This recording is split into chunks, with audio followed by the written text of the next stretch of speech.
আমাদের মধ্যে অনেকে ওয়েস্টিনে হাঁস খাইতে যাইতো ছাত্র উপদেষ্টারা। রুটি কলা দিয়ে সেলিব্রেশন এক ধরনের, তাদের যে বুর্জুয়া শ্রেণী তাদের প্রতি একটা মানে নীরব প্রতিবাদের ভাষা হলো এটা। সাব্বির ভাইয়ের কাছে চলে যাই। এদিকে দাও, ইয়া করো।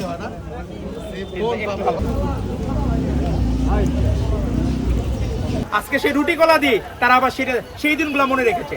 এই জন্য তাদের প্রতি কৃতজ্ঞতা এবং আশা করব যে তারা এই ধারাবাহিকতা অব্যাহত রাখবে।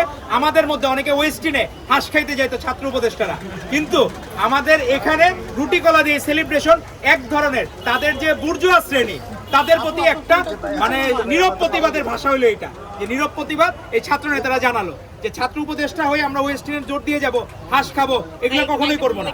আমরা নিজেরা চাবো যে এই রুটি কলার মধ্যে আমাদের নেতা তারেক রহমান যা শিখিয়েছেন, আমাদের শহীদ রাষ্ট্রপতি জিয়া রহমান বীরুত্তম কখনো 2টার বেশি তরকারি দিয়ে উনি কোনো খাবার খাইতেন না। তো তারই ধারাবাহিকতায় আজকে এই রুটি কলা যে আমাদের একটা সিম্পল যে উদযাপনের, এটা একটা সেলিব্রেশনের মাধ্যম, আর কিছুই না। তো তারা যারা নির্বাচিত হয়েছেন তাদেরকে ধন্যবাদ জানাবো।